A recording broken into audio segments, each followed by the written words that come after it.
Hello friend, आप सभी का एक बार फिर से स्वागत है एजुकेटिव पॉइंट चैनल में। जैसा कि पिछली वीडियो में हम लोगों ने महाजनपद को कवर किया था, जिसमें हम लोगों ने 16 महाजनपद को देखा था। उसका दूसरा पार्ट मगध एम्पायर आज हम लोग शुरू करेंगे, तो आप लोग जुड़े रहिए।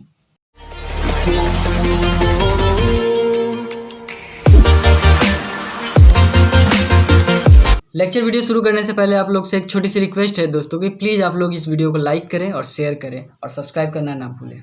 6ठी शताब्दी ईस्वी पूर्व भारत के राजनीतिक इतिहास में 16 महान जनपदों के बीच प्रभुत्व के लिए आपसी संघर्ष होता है और इन सभी राज्यों में मगध साम्राज्य सबसे शक्तिशाली साम्राज्य बनकर उभरता है। तो अब हम लोग देखेंगे कि मगध साम्राज्य का उदय का कारण क्या था। मगध साम्राज्य के उदय के कारण के पीछे सबसे पहला रोल है उनका भौगोलिक स्थिति। ज्योग्राफिकल रीजन ही मगध साम्राज्य के उदय का सबसे बड़ा रोल प्ले करता है। साथ ही वहाँ की उर्वर भूमि का होना, जिससे उसका कृषि अधिशेष बढ़ा और व्यापार में गतिशीलता आई, जिससे अंततः उनका राजकोषीय वृद्धि हुआ। मगध साम्राज्य को देखते हैं कि वो प्राकृतिक संसाधन से भरपूर था। वन, जंगल, नदी तथा जल परिवहन आदि की सुविधा थी। खनिज संसाधन में लोहे का मिलना तथा उसका उपयोग इस क्षेत्र को और शक्तिशाली बनाया। मगध राज्य को प्राकृतिक सुरक्षा भी प्राप्त थी, क्योंकि उसके चारों तरफ पहाड़ था और पहाड़ से घिरा हुआ यह राज्य था, जिससे दुश्मन राज्य को उस पर चढ़ाई करने में काफ़ी दिक्कत आती थी। साथ ही मगध राज्य एक अत्यधिक जनसंख्या घनत्व वाला राज्य था, जिसका उपयोग वहाँ के शासक सैन्य बल में वहाँ के लोगों को करते थे। उस समय मगध राज्य में सामाजिक गतिशीलता भी बढ़ी, क्योंकि समाज में आपसी मतभेद बहुत कम था।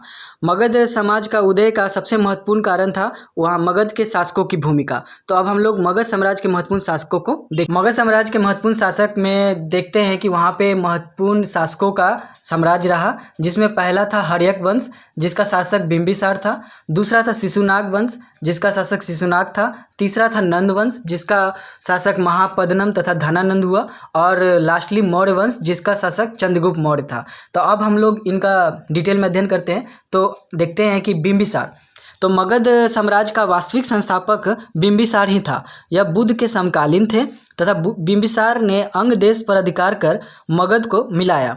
बिंबिसार ने राजगिरी का निर्माण कर उसे अपनी राजधानी बनाया। बिंबिसार की हत्या उसके पुत्र अजातशत्रु ने की और मगध की गद्दी पर बैठा। अजातशत्रु का उपनाम कुनिक था। अजातशत्रु के बाद उज्जैनी मगध की गद्दी पर बैठा। उसने गंगा एवं सोन नदी को संगम पर पाटलिपुत्रा नगर बसाया। राजगिरी के स्थान पर पाटलिपुत्रा को मगध का साम्राज्य की राजधानी बनाया। मगध साम्राज्य का अगला शासक देखते हैं, तो वो शिशुनाग हुआ। तो शिशुनाग ने अवंती तथा वत्स को जीतकर मगध का साम्राज्य का अंग बनाया। उसने अपनी राजधानी पाटलिपुत्रा से हटाकर वैशाली में स्थापित किया।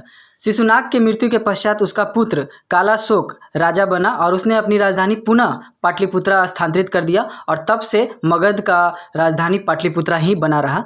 कालाशोक के समय ही बुद्ध धर्म की द्वितीय बैठक हुई थी और शिशुनाग वंश का अंतिम शासक नंदीवर्धन था। शिशुनाग वंश के बाद नंद वंश का शासन शुरू होता है। नंद वंश का संस्थापक महापद्मनम था। इसने अपने आप को एकराट कहा था। मगध साम्राज्य का सबसे शक्तिशाली शासक सिद्ध हुआ। शक्तिशाली शासक सिद्ध होने के पीछे इसका रीज़न यह था कि सिकंदर ने जब भारत पर चढ़ाई किया और पंजाब तक पहुंच चुका था, तो वो पूर्व की ओर आगे बढ़ने की हिम्मत नहीं किया। तो आप समझ सकते हैं कि कितना शक्तिशाली शासक सिद्ध हुआ। नंद वंश का अंतिम शासक धनानंद था। नंद वंश इसके बाद उतना लोकप्रिय सिद्ध नहीं हुआ, अलोकप्रिय हुआ और दुर्लभ भी हुआ। इसके बाद चंद्रगुप्त मौर्य ने नंद वंश से युद्ध किया और पराजय कर उसके स्थान पर मौर्य वंश का शासन स्थापित किया।